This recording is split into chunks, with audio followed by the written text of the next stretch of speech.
नमस्कार विद्यार्थी मित्र मैत्रिणींनो, केसागर पब्लिकेशनच्या केसागर करिअर अकॅडमी यूट्यूब चॅनलवरती तुमचं पुन्हा एकदा स्वागत आहे.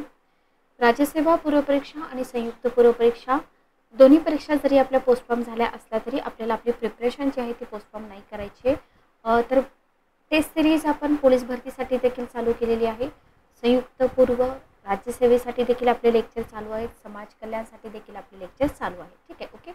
तर आज आपण घेतोय आपला जो ठोकळा आहे MPSCचा ठोकळा, ज्याला आपण कॉम्प्रिहेन्सिव्ह म्हणतो.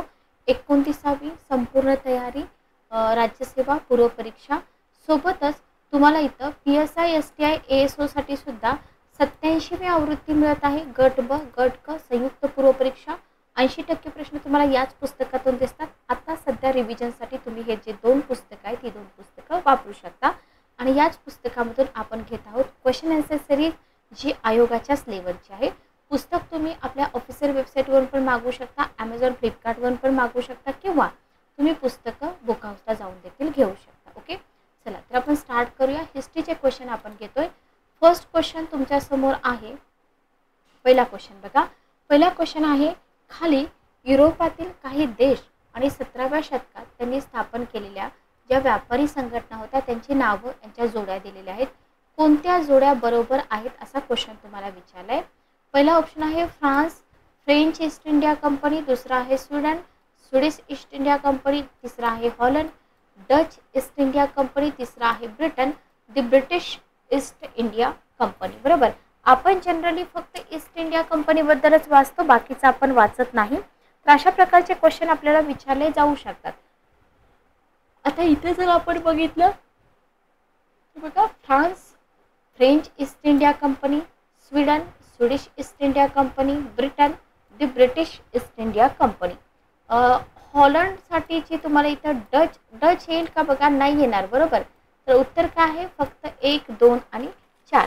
जेव्हा आपण कॉम्प्रिहेन्सिव्हसाठी थेरॉटिकल पार्ट कव्हर करण्यासाठी आपण रेफरन्स बुक वाचतो तेव्हा तुम्हाला रेफरन्स बुकमध्ये हे सगळं मिळून जातं. ठीक आहे, जसं की आपण इंग्रजी सत्तेची स्थापना कशी झाली किंवा युरोपियनांचं युरोपीय व्यापारी जे होते ना त्यांचं भारतात आगमन कसं झालं.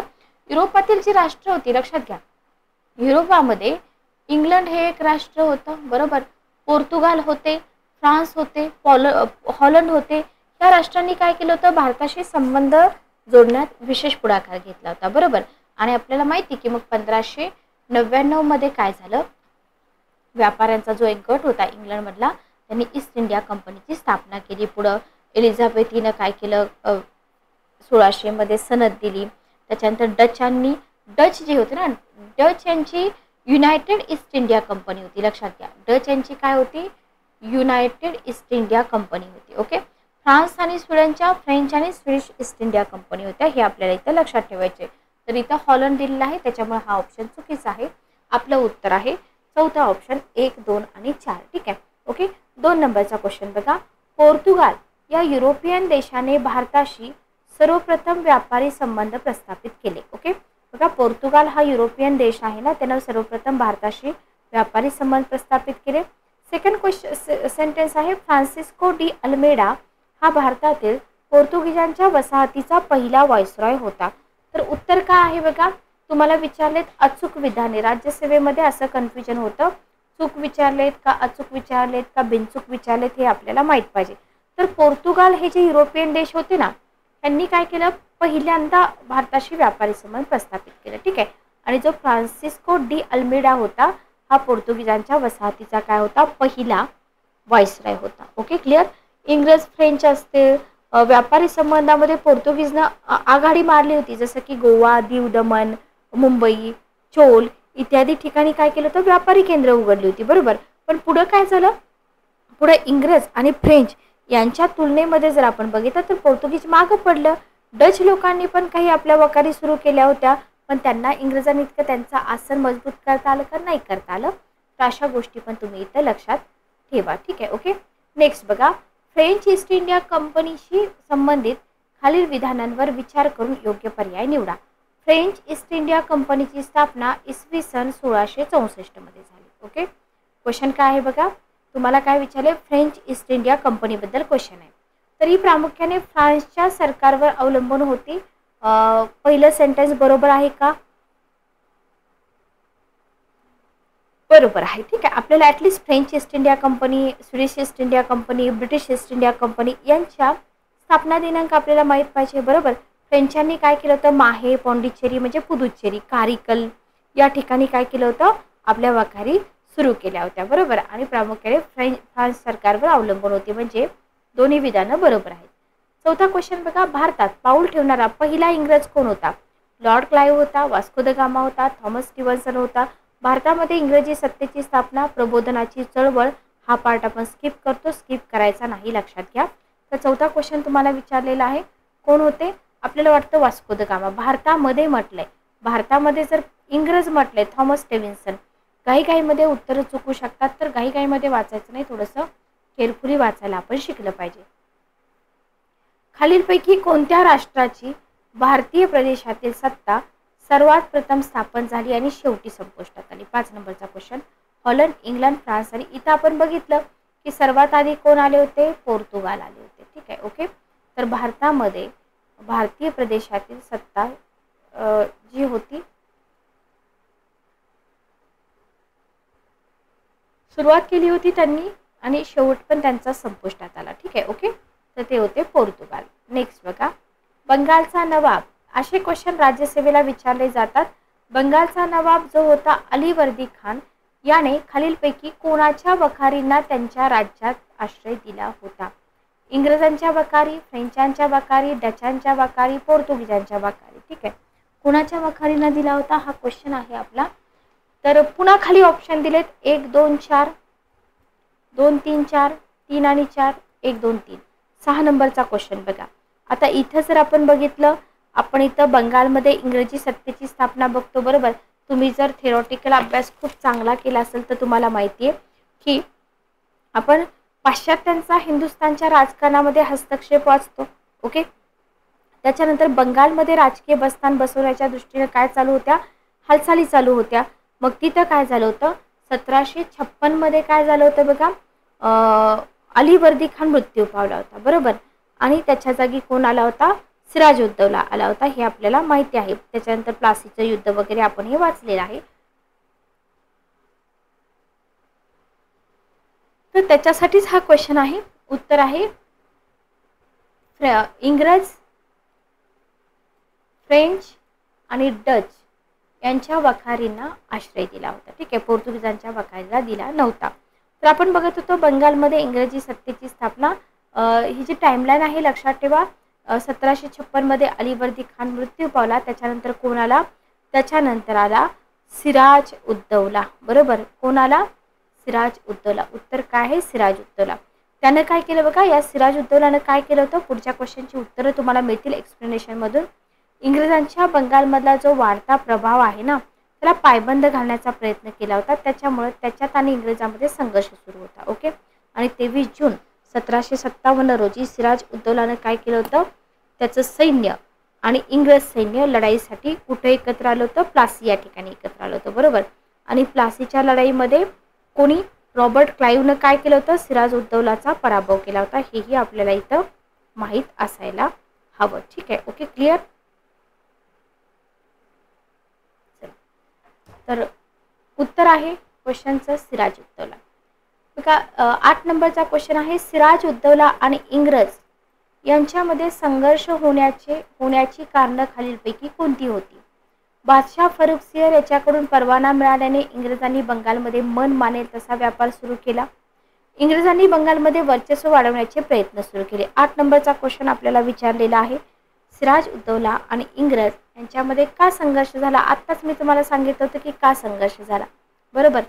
तर उत्तर काय आहे बघा, की इंग्रजांनी काय केलं होतं? मन मानेल तसा व्यापार चालू केला होता आणि बंगालमध्ये वर्चस्व वाढवण्याचे प्रयत्न सुरू केले. 1 आणि 2. ठीक आहे. 9 नंबरचा क्वेश्चन बघा सिराज उद्दौलाच्या नंतर पण आपल्याला माहित पाहिजे मीर जाफर नवाब बनला. अगोदर होता अलीवर्दी खान, मग सिराज उद्दौला, मग मीर जाफर. ठीक आहे. मीर जाफर नंतर कोण होतं? मीर कासिम होतं. ओके. पुन्हा मीर कासिमला काढलं, पुन्हा मीर जाफर आला. म्हणजे मीर जाफर टोटल 2 वेळा होता. इंग्रजांच्या कृतीमुळे काय झालं? या सगळ्या गोष्टी घडलेल्या आपल्याला दिसून येतात. 9 नंबरचा क्वेश्चन बघा. अंधार कोठडीची दुर्घटना म्हणून प्रसिद्ध असलेली घटना घडण्या अगोदर सिराज उद्दौलाकडून पराभूत होऊन कोलकात्याचा इंग्रज गव्हर्नर पळून गेला होता. त्याचं नाव काय? हॉलवेल, कुक, ड्रेक आणि वॉटसन. 9 नंबरचा क्वेश्चन बघा. त्याचं नाव काय होतं? ड्रेक असं नाव होतं. ठीक आहे. अंधार कोठडीची दुर्घटना आपल्याला विचारत नाहीत, खूप कमी एक्झाममध्ये हे विचारली जाते. ब्लॅक होल दुर्घटना जी म्हटली जाते कमी विचारली जाते. फक्त लक्षात ठेवा की गव्हर्नर कोण होता. ठीक आहे. ओके. हॉलवेल व कुक यांसारख्या इंग्रज इतिहासकारांचा हवाला देऊन असं म्हटलं जातं की कोलकात्यावरील हल्ल्यात हाती आलेल्या इंग्रजांना सिराज उद्दौलाने एका छोट्या कोठडीत ब्लॅक होलमध्ये डांबून ठेवलं. इथं 146 जणांपैकी किती लोक प्राणवायूच्या अभावी मरून गेले? तर उत्तर आहे 123. ठीक आहे.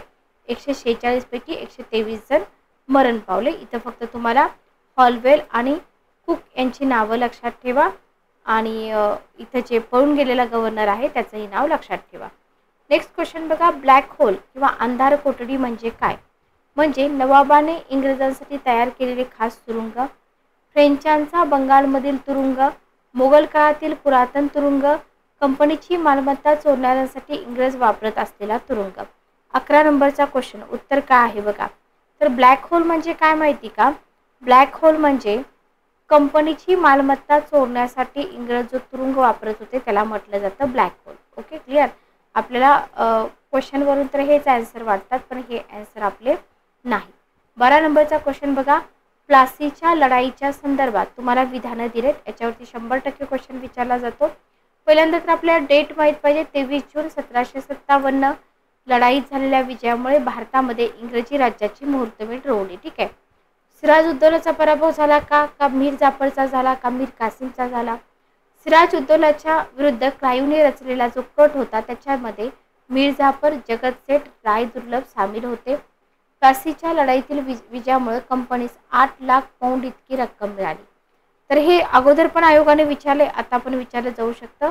अयोग्य कोणतंही विचारले तर कोणतेही विधान अयोग्य नाही, सगळी विधानं योग्य आहेत. म्हणजे काय की प्लासीच्या लढाईतील विजयामुळे कंपनीला 8 लाख रुपये मिळाले होते का?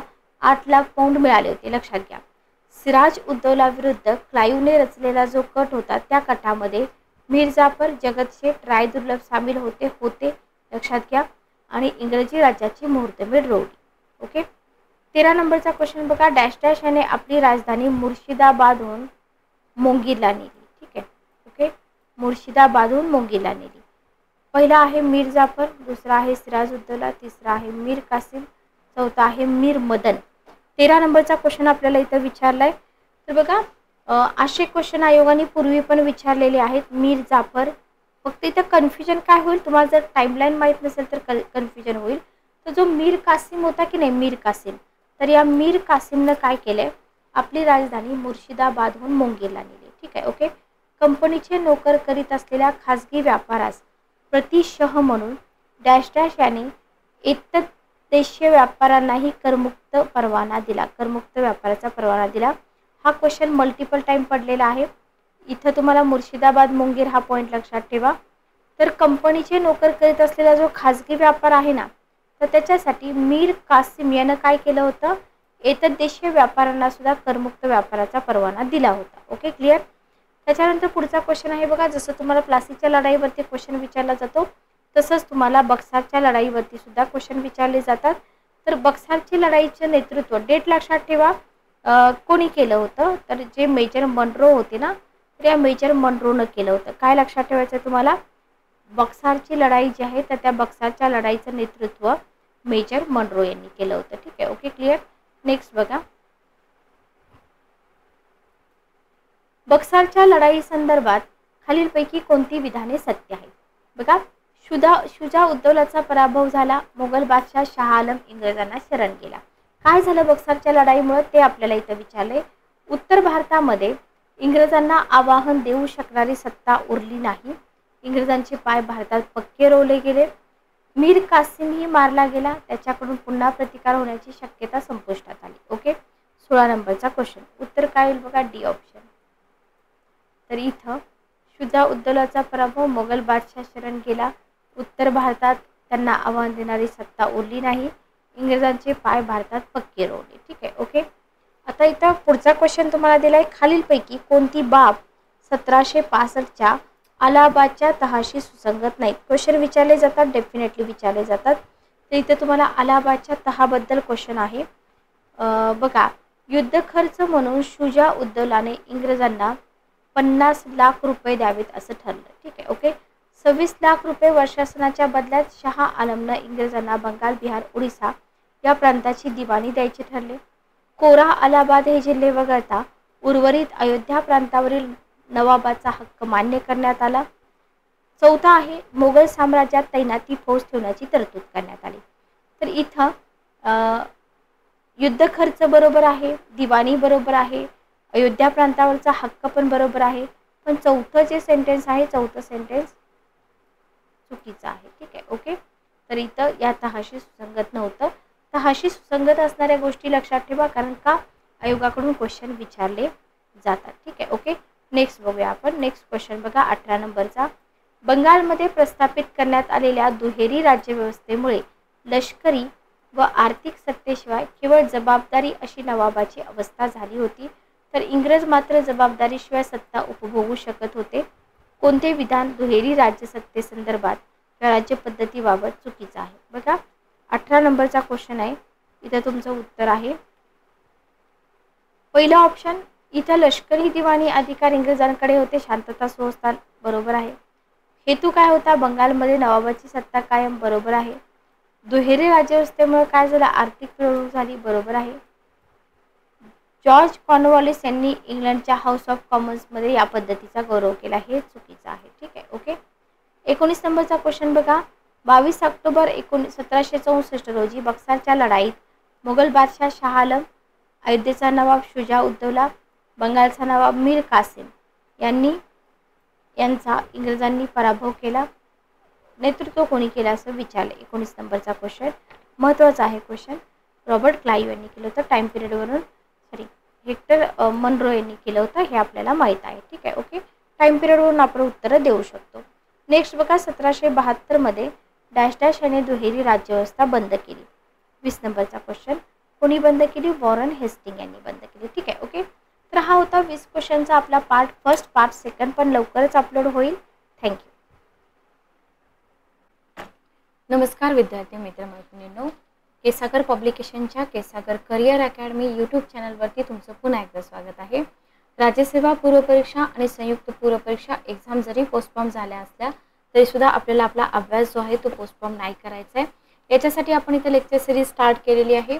राज्यसेवा, संयुक्त पूर्वपरीक्षा, समाज कल्याण अधिकारी, पोलीस भरती, जवळजवळ सगळ्याच एक्झामसाठी आपल्या चॅनलवरती प्रिपरेशन चालू आहे. तर राज्यसेवा पूर्वपरीक्षा आणि संयुक्त पूर्वपरीक्षेला आधुनिक भारताचा इतिहास विचारला जातो. तर जर तुम्ही राज्यसेवा करत असाल तर तुम्ही कॉम्प्रिहेन्सिव्ह जो ठोकळा आहे 29वी आवृत्ती, इथं तुम्हाला क्वेश्चन प्लस थेरी मिळून जाईल. जे लोक राज्यसेवा करतात त्यांनी हा ठोकळा घ्या, आणि जे लोक कंबाईनची तयारी करतात त्यांच्यासाठी पण कॉम्प्रिहेन्सिव्ह 87वी आवृत्ती आपली चालू आहे. तर हे तुम्ही घेऊ शकता. याच्यामध्ये तुम्हाला खूप सारे क्वेश्चन मिळतील जे आयोगाच्याच लेवलचे आहेत. सगळ्यात महत्त्वाचं काय, आपली जी लेवल आहे ना आयोगाची ती मेंटेन राहिली पाहिजे. ठीक आहे, ओके. चला तर आपण कंटिन्यू करूया. 21 नंबरचा क्वेश्चन आपल्या समोर आहे. क्लाइव्हच्या संदर्भात खाली दिलेल्या विधानांपैकी कोणती विधाने बरोबर आहेत? पहिलं सेंटेन्स आहे, क्लाइव्ह इंग्लंडला परत गेल्यावर त्याच्या कारभाराची चौकशी करण्यासाठी समिती नेमण्यात आली होती. 2 नोव्हेंबर 1774 रोजी क्लाइव्हने आत्महत्या केली. त्याचं वय फक्त 49 वर्ष होतं. सरदार पन्नीकरांच्या मते क्लाइव्हने भारतात दरोडेखोरांचं राज्य निर्माण केलं. चौकशी समितीचा सदस्य कर्नल बिगॉन याने मात्र क्लाइव्हचे जोरदार समर्थन केलं. बघा, 21 नंबरचा क्वेश्चन जो आहे तो तुम्हाला क्लाइव्ह बद्दल विचारलेला आहे. तर जे काय म्हणतो आपण इथं, गव्हर्नर जनरल असतील, व्हाईसरॉय असतील, यांच्यावरती आयोग कायम क्वेश्चन विचारतो, हे तुम्ही लक्षात ठेवा. ठीक आहे, ओके, क्लिअर.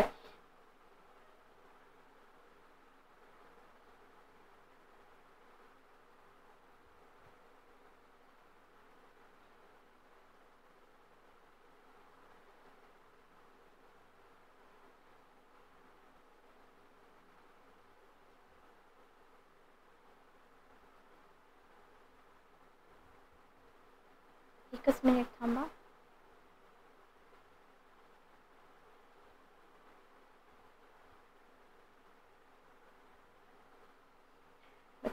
तर इथं आपल्याला क्वेश्चन हा विचारलेला आहे.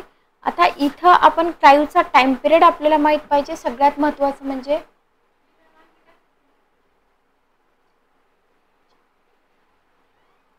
ठीक आहे. ओके, चला तर 21 नंबरचा क्वेश्चन आपण कंटिन्यू करूया. काय क्वेश्चन आहे बघा 21 नंबरचा. तर क्वेश्चन तुम्हाला इथे दिलेला जो आहे क्लाईव्ह संदर्भात आहे. आता असे क्वेश्चन आपल्याला सॉल्व्ह करण्यासाठी इथं इन्फॉर्मेशन खूप चांगली लागते. बरोबर, तुम्हाला कोणतं विधान बरोबर आहे असं विचारलेलं आहे. आता इथं जर आपण बघितलं तर इथं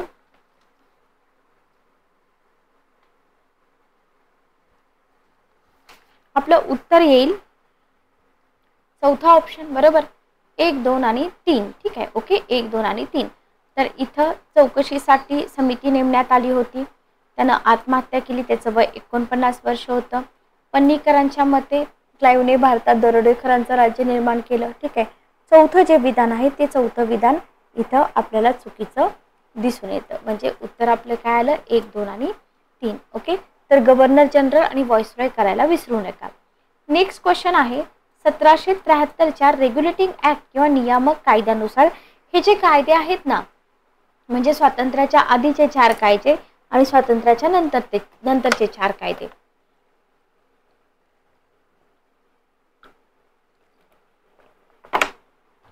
हे कायदे तुम्हाला करावे लागतात. तर याच्यामध्ये तुम्हाला 73चा रेग्युलेटिंग ऍक्ट किंवा नियामक कायदा विचारलाय.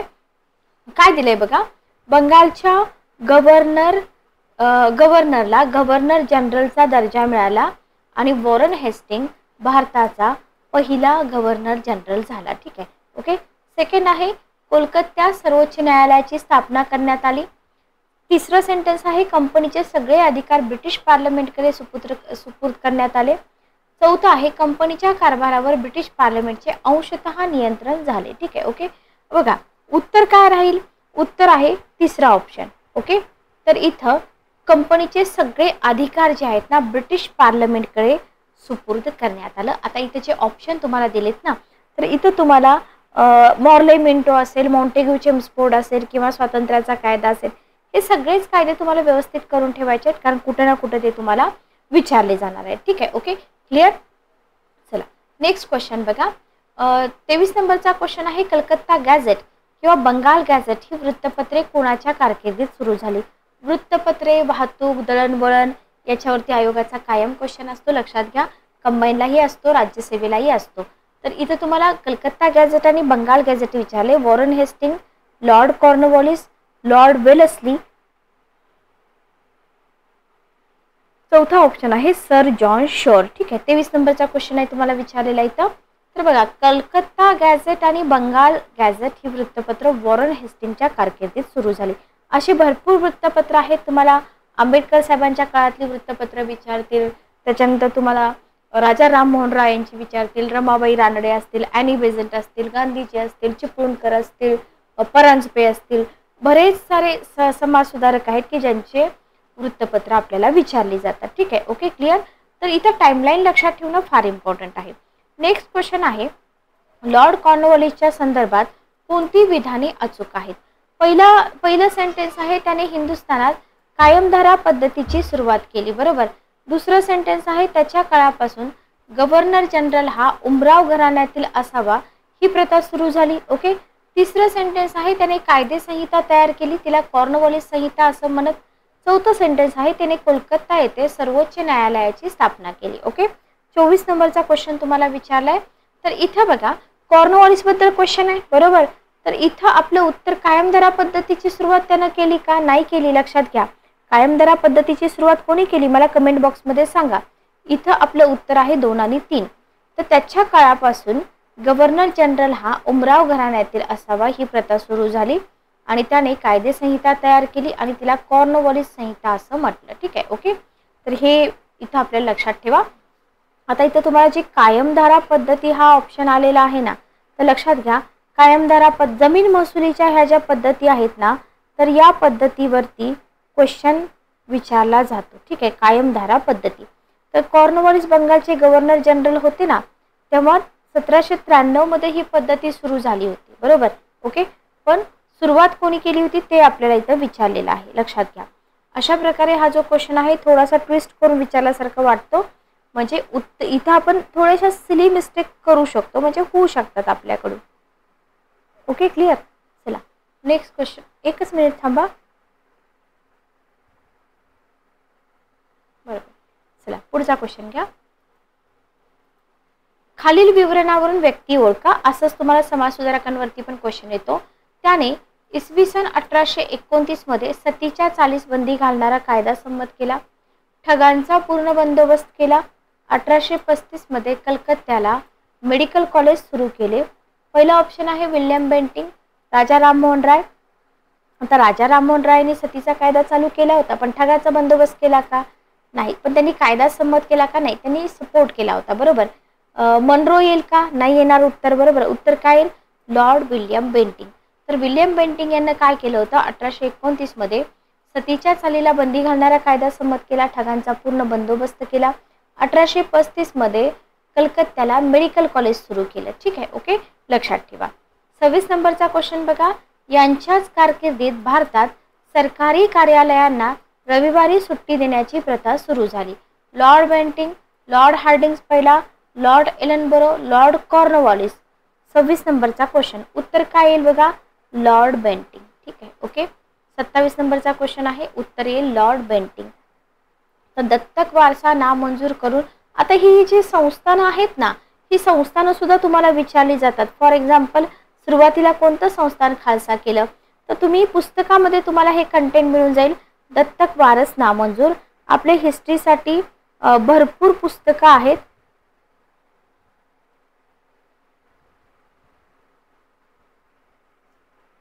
तर बघा, लॉर्ड डलहौसी जो होता ना, डलहौसी, तर या लॉर्ड डलहौसीनं काय केलं होतं? 1848 ते 1856 त्याचा कालखंड होता. दत्तक वारस नामंजूर हे विलिनीकरण धोरण होतं, बरोबर. ब्रिटिश सर्वश्रेष्ठत्वाचा विस्तार करण्यासाठी प्रशासकीय धोरण म्हणून वापरलं जात होतं, लक्षात घ्या. ठीक आहे, ओके. आणि 1857च्या विद्रोहाला कारणीभूत ठरलेल्या मूलभूत घटकापैकी हे एक धोरण होतं, दत्तक वारस नामंजूर, लक्षात घ्या. डलहौसीचं साम्राज्यवादी धोरण, तैनाती फौज, दत्तक वारस नामंजूर, हे सगळे क्वेश्चन तुम्हाला इथं विचारले जातात. तर याचं उत्तर आहे लॉर्ड डलहौसी. ठीक आहे, ओके, क्लिअर. मी चुकून हे बेंटिंगला राऊंड केलं, लक्षात ठेवा. नेक्स्ट क्वेश्चन बघा. खालील विधानांचा वॉरन हेस्टिंगच्या संदर्भात विचार करा. वॉरन हेस्टिंग याच्या कारकिर्दीत चार्ल्स विल्किसन याने भगवद्गीतेचं इंग्रजी भाषांतर केलं. नेक्स्ट आहे, हेस्टिंगच्या कारकिर्दीतच इसवी सन 1783 मध्ये विल्यम जोन्स यानं एशियाटिक सोसायटी ऑफ बंगालची स्थापना केली. थर्ड सेंटेन्स आहे, कलकत्ता सर्वोच्च न्यायालयाचा मुख्य न्यायाधीश एलिझा एम्पे याच्याशी संगनमत करून वॉरन हेस्टिंगने राजा नंदकुमारचा अडसर दूर केला. आणि चौथं आहे, हेस्टिंगने पूर्वी बिहारमध्ये आणि ओरिसामध्ये अस्तित्वात असलेली दोन्ही महसूल मंडळे रद्द करून त्याच्याऐवजी काय केलं? कलकत्ता येथे एक मध्यवर्ती महसूल मंडळ स्थापन केले. ठीक आहे, ओके. चला, काय येईल उत्तर बघा.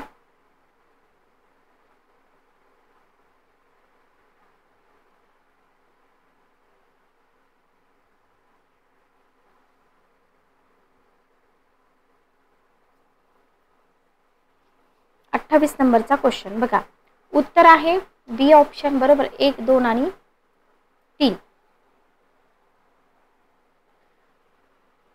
बघा, इथं आपल्याला दिलेलं आहे वॉरन हेस्टिंग बद्दल विचारले, बरोबर. आपल्याला काय विचारलेलं आहे? वॉरन हेस्टिंग बद्दल विचारलेलं आहे. तर वॉरन हेस्टिंग याच्याच कारकिर्दीमध्ये काय झालं? चार्ल्स विल्किन्सन याने भगवद्गीतेचं इंग्रजीमध्ये भाषांतर केलं.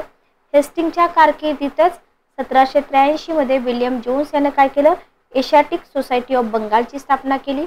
कलकत्ता सर्वोच्च न्यायालयाचा जो न्यायाधीश होता त्यानं त्याच्याशी संगनमत करून काय केलं? राजा नंदकुमारचा अडसर दूर केला.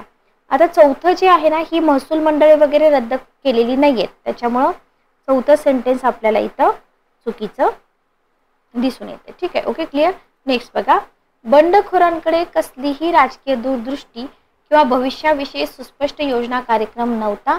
ते सर्वजण आपापल्या भूतकाळाची बंदी होते.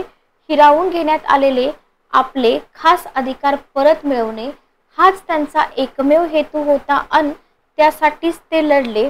या शब्दात डॅश डॅश यांनी 1857च्या उठावाचं स्वरूप स्पष्ट केले. बघा, आपलं जे पुस्तक आहे की नाही आधुनिक भारताचा इतिहास वस्तुनिष्ठ स्वरूपामध्ये कुणाचं, आपल्या व्ही बी पाटील सरांचं, तर त्याच्यामध्ये तुम्हाला फक्त 1857च्या उठावावरती 150+ क्वेश्चन मिळतील.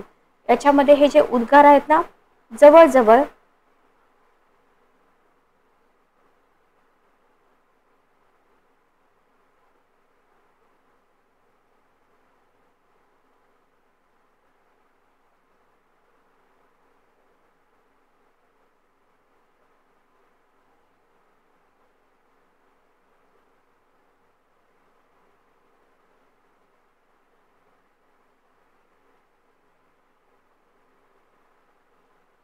चला बघा, तर जवळजवळ 150+ क्वेश्चन फक्त एका टॉपिकवरचे आहेत. असे तिथं सगळे टॉपिक कव्हर केलेले आहेत, लक्षात घ्या. ठीक आहे, तर इथं ऑप्शन आहे न.र. फाटक, सुमित सरकार, डॉक्टर बिपिनचंद्र, टी.आर. होम्स.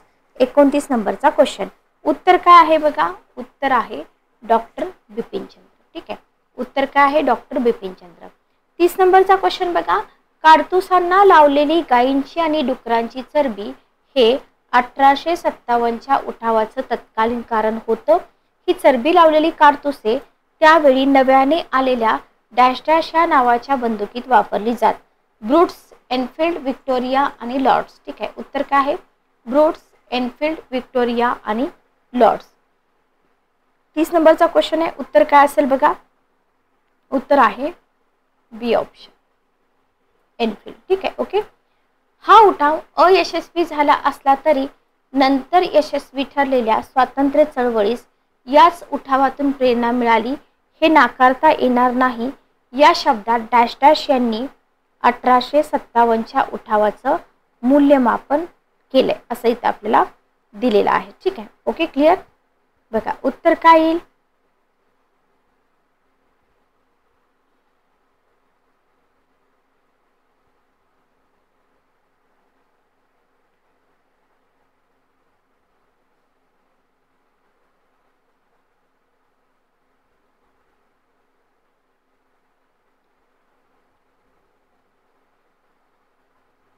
चला, तर याचं उत्तर आहे बघा 31 नंबरचा क्वेश्चन. 31 नंबरच्या क्वेश्चनचं उत्तर आहे डॉक्टर बिपिनचंद्र. ठीक आहे, ओके. सुमित सरकार सरांचं बुक खूप छान आहे हिस्ट्रीचं, जर कधी तुम्हाला मिळालं वाचायला तर नक्की वाचा.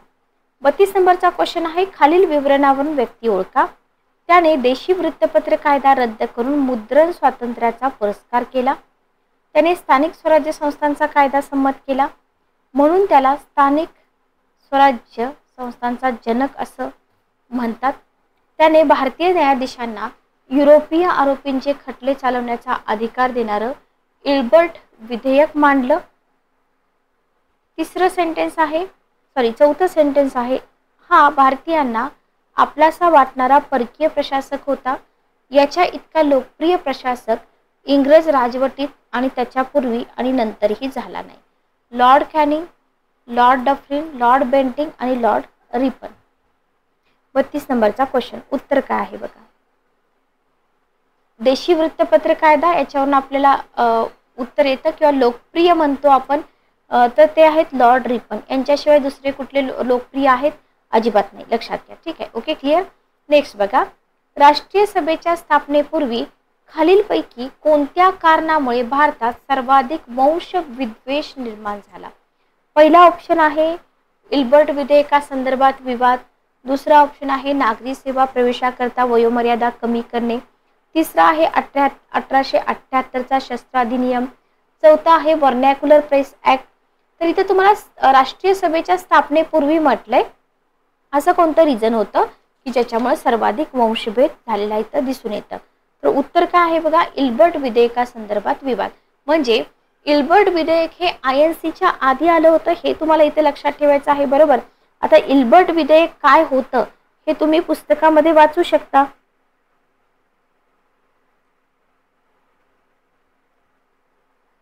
काय होतं इल्बर्ट विधेयक? बरोबर, की भारतीय न्यायाधीशांना गोऱ्या आरोपींचे खटले चालवण्याचा अधिकार मिळणार होता.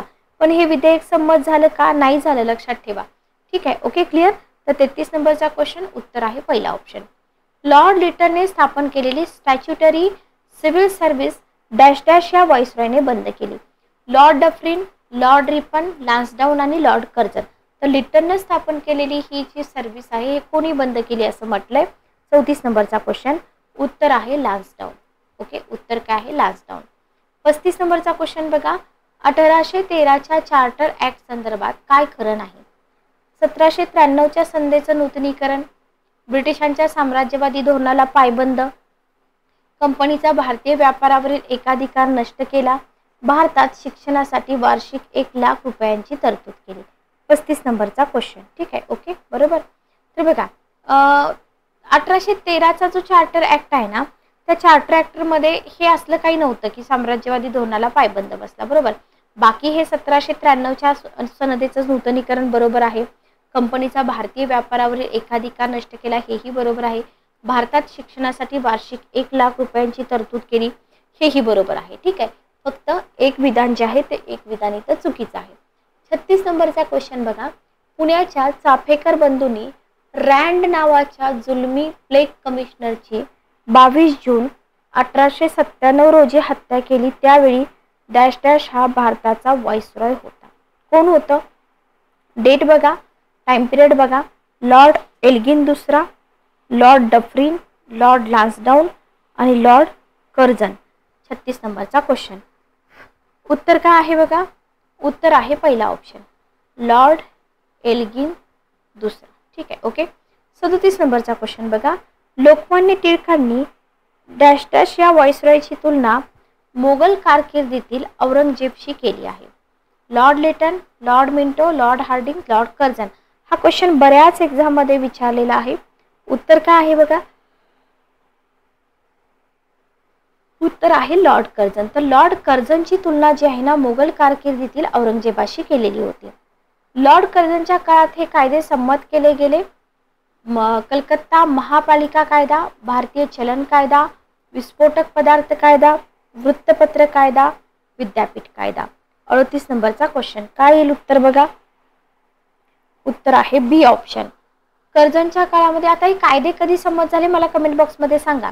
कलकत्ता महापालिका कायदा, चलन कायदा आणि विद्यापीठ कायदा. ठीक आहे, वृत्तपत्र कायदा तुम्ही इलिमिनेट केला असता तर फक्त एक ऑप्शन इलिमिनेट झाला असता. ओके, तर हे कर्जनच्या काळातले कायदे. थोडक्यात काय माहिती का, व्हाईसरॉय आणि गव्हर्नर जनरल आपल्याला डिटेलमध्ये करायचे आहे. ठीक आहे, ओके. नेक्स्ट बघा. भारत स्थित कोणत्या युरोपियन संघटनेने काय म्हटलंय? भारत स्थित कोणत्या युरोपियन संघटनेने इल्बर्ट बिलाच्या विरोधात आंदोलन छेडले होते?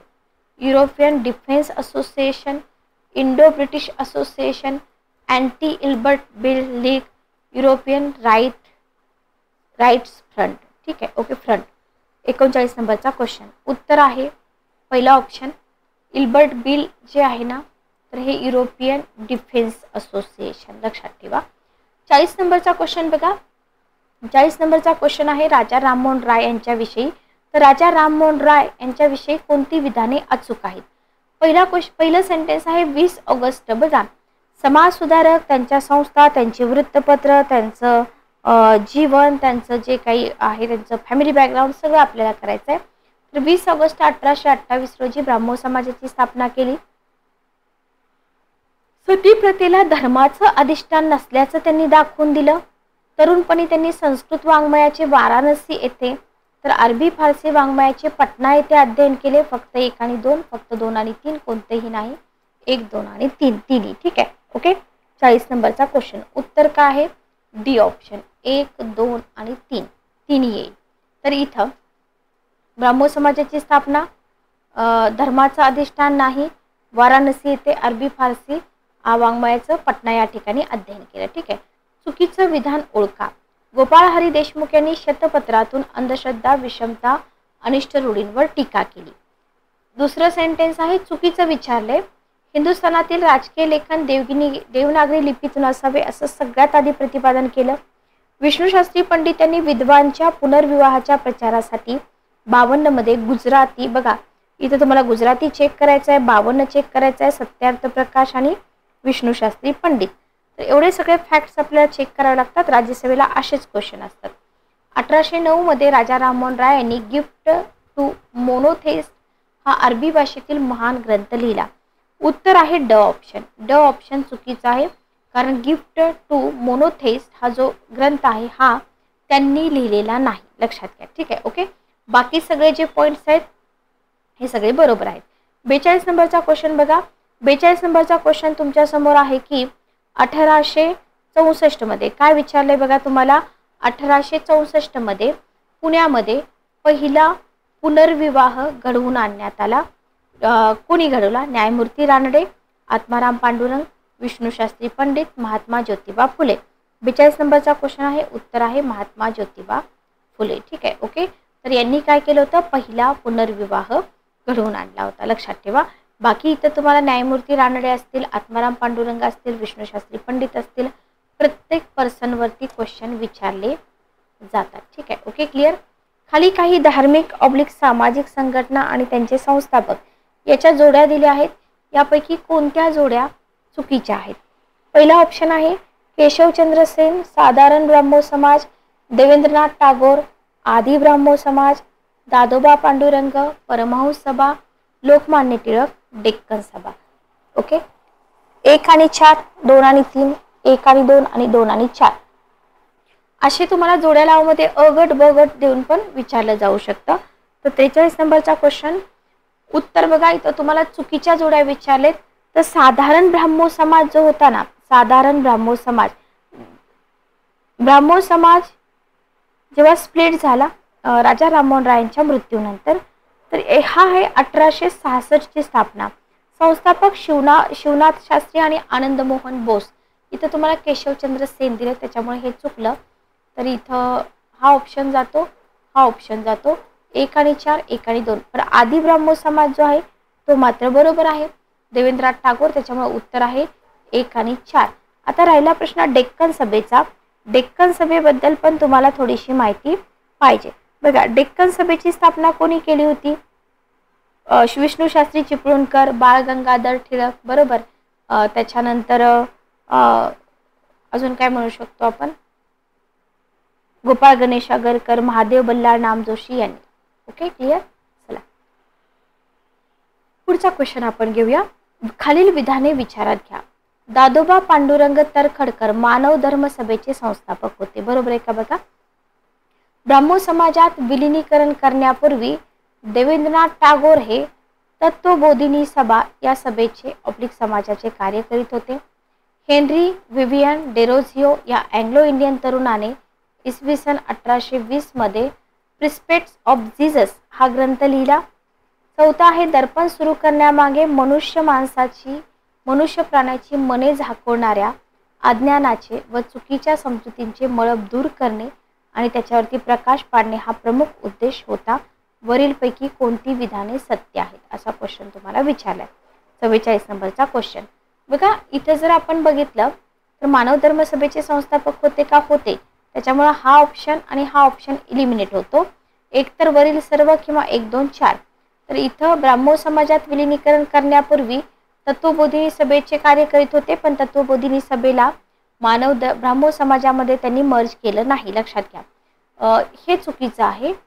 चौथं सेंटेन्स बरोबर आहे. दर्पण सुरू करण्यामागे मनुष्य प्राण्याची मने झाकवणाऱ्या अज्ञानाचे व चुकीच्या समजुतींचे मळब दूर करणे आणि त्याच्यावरती प्रकाश पाडणे हा प्रमुख उद्देश होता. ठीक आहे, ओके.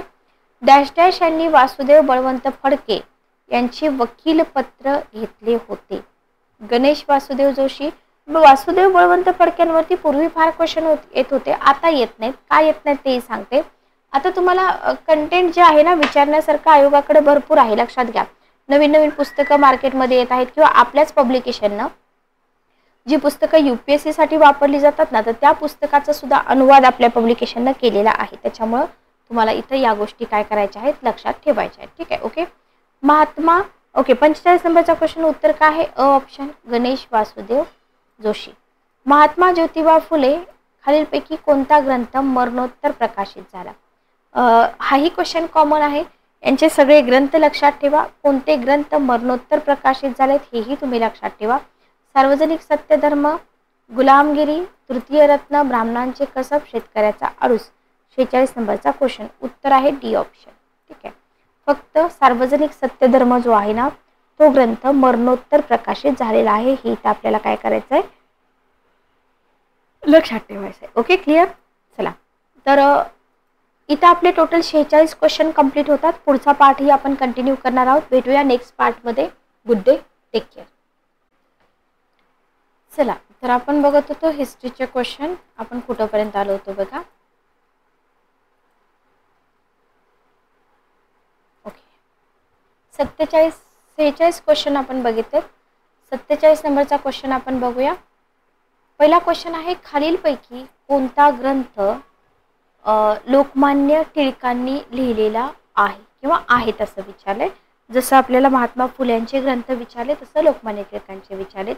गीता रहस्य, Orion, the Arctic home in the Vedas, स्वराज्य शास्त्र. ठीक आहे. 47 नंबरचा क्वेश्चन.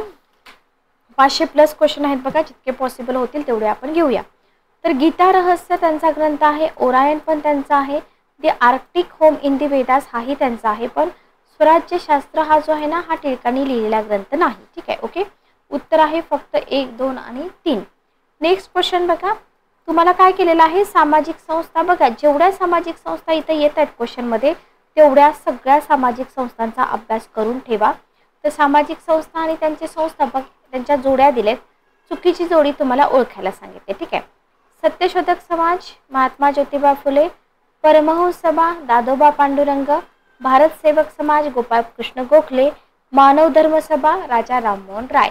आता याच्यामध्ये जर आपण बघितलं तर इथं मानव धर्म सभेबद्दल आपण पाठीमागं क्वेश्चन बघितले होते की नाही. सो इथं तुमच्या लक्षात येऊन जाईल लगे की अरे मानव धर्म सभेबद्दल तर तरखडकरांचा क्वेश्चन आपण बघितला होता. सो उत्तर काय असेल आपलं, उत्तर आहे मानव धर्म सभा. ठीक आहे. ओके, ही जोडी आपली चुकीची आहे. तर इथं परमहंस सभेबद्दल पण तुम्ही थोडीशी इन्फॉर्मेशन घेऊन घ्या. नेक्स्ट क्वेश्चन बघा. खाली 19व्या शतकातील काही विचारवंत तुम्हाला दिलेत.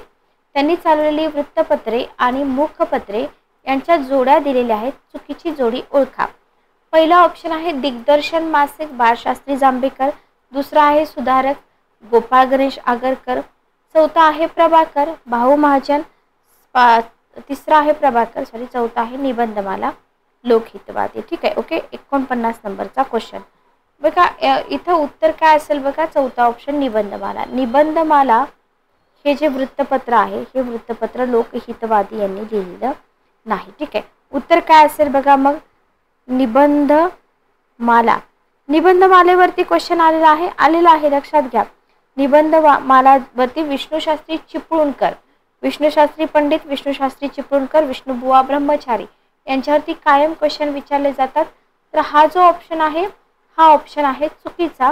बाकीचे सगळे ऑप्शन बरोबर आहेत. वृत्तपत्र तर भरपूर आहेत बघा. विष्णुशास्त्रींनी लिहिलेलं निबंधमाला हे 2 खंडामध्ये प्रकाशित झालेलं होतं, लक्षात घ्या. ठीक आहे. ओके, 3 निबंध, पद्य, रत्नावली, बरंच काही इन्फॉर्मेशन तुम्हाला मिळून जाईल. नेक्स्ट क्वेश्चन बघा. 1924 मधील त्रावणकोर केरळ परिसरात वायकोम सत्याग्रह कोणत्या कारणासाठी केला गेला. काय विचारले तुम्हाला, 1924 मध्ये त्रावणकोर परिसरात वायकोम सत्याग्रह कोणत्या कारणासाठी केला गेला.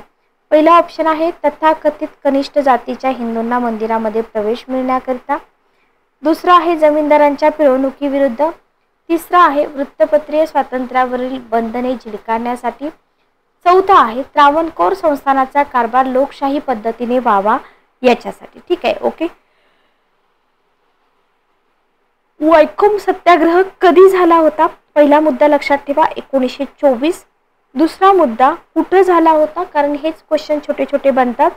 आणि इथं तुम्हाला रिझन विचारले तर रिझन आहे तथाकथित कनिष्ठ जातीच्या हिंदूंना मंदिरामध्ये प्रवेश मिळवण्याकरता. ठीक आहे. Okay, clear. नेक्स्ट बघा. इंडियन असोसिएशन आणि नॅशनल कॉन्फरन्स या दोन्ही संस्थांच्या स्थापनेचं श्रेय कोणाकडे जातं. ठीक आहे बघा. Indian association, national conference. Ramabai असोसिएशनवरती तुम्हाला एक क्वेश्चन आला होता. जर तुम्ही पाठीमागचे क्वेश्चन पेपर बघत असाल राज्यसेवेचे वगैरे तर तुम्हाला ते लक्षात येईल. बघत चला क्वेश्चन, लक्षात येतं की आयोग कशा प्रकारचे क्वेश्चन विचारतं. ठीक आहे, ओके.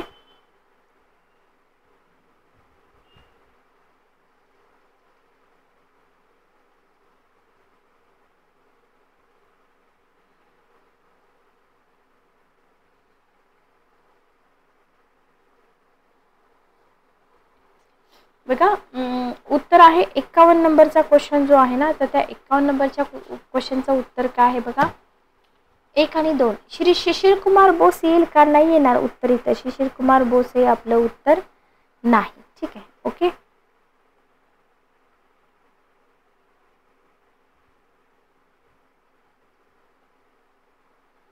चला, तर उत्तर आहे 1 आणि 2, आनंद मोहन बोस आणि सुरेंद्रनाथ बॅनर्जी.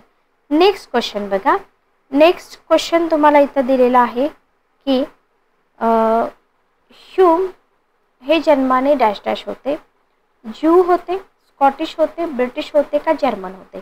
ॲलन ॲक्टिव्हेन ह्यूम INCची स्थापना, सेप्टी-वॉल्व थेरी, याच्यावरती आपल्याला क्वेश्चन विचारले जातात. ठीक आहे, ओके, क्लिअर. बघा, तर 52 नंबरचा क्वेश्चन जो आपल्याला इथे विचारलेला आहे ते ब्रिटिश नव्हते. आपल्याला वाटतं ब्रिटिश होतं पण ते स्कॉटिश होते. ठीक आहे, ओके. ह्यूम व इतर उदारमतवादी इंग्रज अधिकाऱ्यांना काँग्रेसचा उपयोग इथं आहेच बघा, सेफ्टी वॉल्व थेरी म्हणतात त्याला, सुरक्षा झडप सिद्धांत करायचा होता. तर राष्ट्रीय काँग्रेसच्या नेत्यांना ह्यूम यांचा उपयोग कसा करायचा होता? एक विद्युत वाहक म्हणून. ठीक आहे, ओके, क्लिअर. तर असं कोणी म्हटलेलं आहे असं विचारलंय.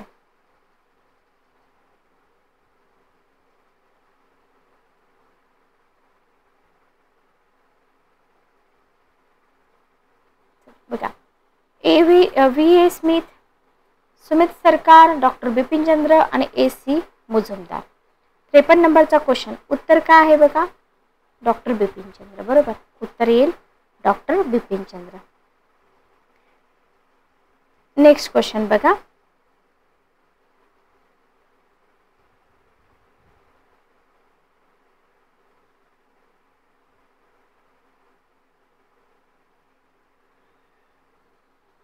चोपन्न नंबरचा क्वेश्चन बघा. इसवी सन 1907 मध्ये राष्ट्रसभेचे अधिवेशन डॉक्टर रासबिहारी घोष यांच्या अध्यक्ष, बघा इथं INCचे अधिवेशन, त्याचे अध्यक्ष, मुख्य तिथं झालेले डिसिजन, हे सगळे आपल्याला माहित पाहिजेत की नाही?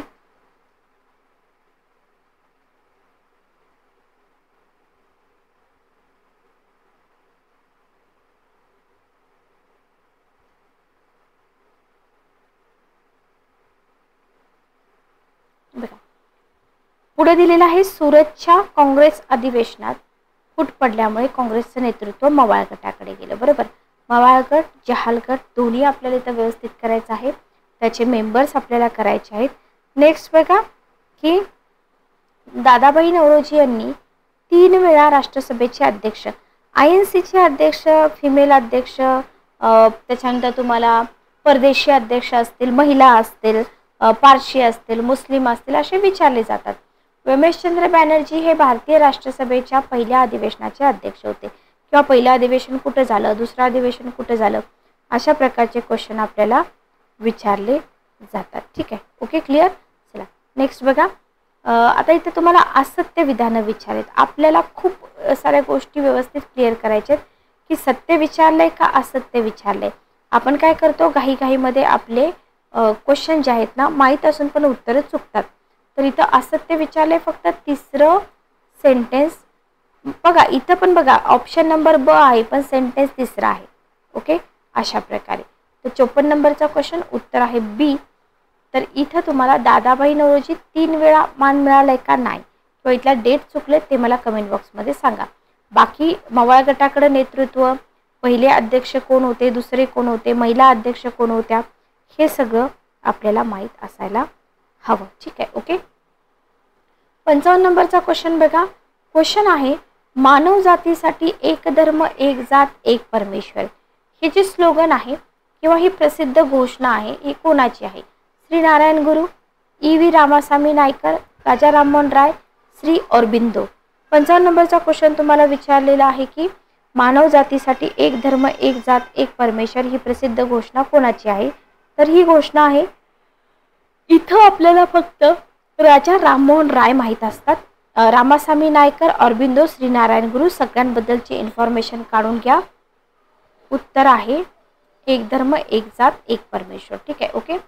56 नंबरचा क्वेश्चन बघा. हा हिंदुस्थानचा हिरा, महाराष्ट्राचं रत्न, कार्यकर्त्यांचा राजपुत्र या स्मशानभूमीत चिरनिद्रा घेत आहे. त्याचे दर्शन घ्या, त्याचं अनुकरण करण्याचा प्रयत्न करा. गोपाळकृष्ण गोखलेंनी कोणाबद्दल हे उद्गार काढलेले आहेत? महात्मा गांधी, लोकमान्य टिळक, महागौर रानडे, गोपाळ गणेश आगरकर. ठीक आहे, ओके. महाराष्ट्राचं रत्न म्हटलंय तर उत्तर गांधीजी तर नाही येणार, बरोबर. या तिन्हीपैकी उत्तर असेल लोकमान्य टिळक. ओके, आपलं उत्तर काय आहे?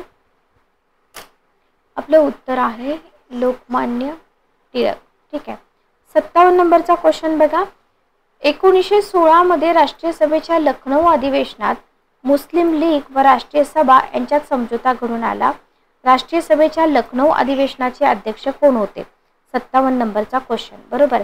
बघा इथं तुम्हाला डायरेक्ट काय विचारलंय, एक अधिवेशन, त्या अधिवेशनाचं एक वैशिष्ट्य, अधिवेशन कधी झालं होतं, कुठं झालं होतं, वैशिष्ट्य दिलेलं आहे आणि अध्यक्ष विचारलेत.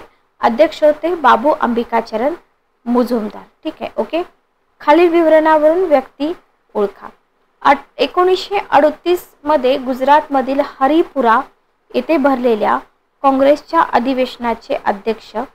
1939 मध्ये अखिल भारतीय फॉरवर्ड ब्लॉक या नव्या पुरोगामी पक्षाची स्थापना.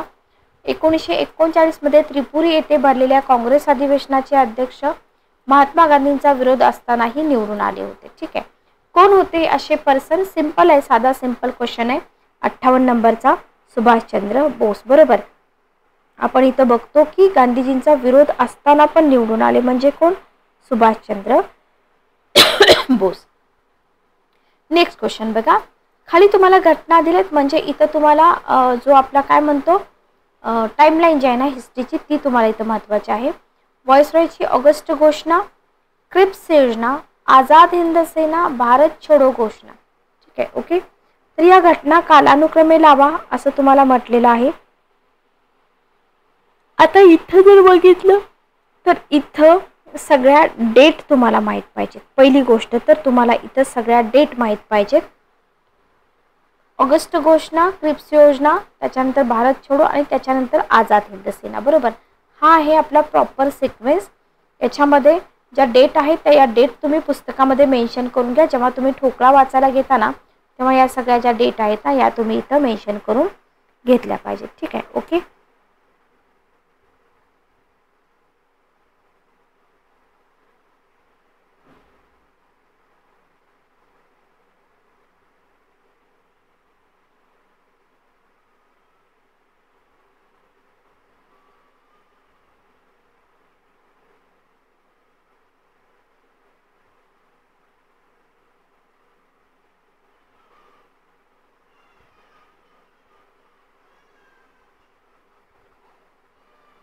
ओके, नेक्स्ट बघा.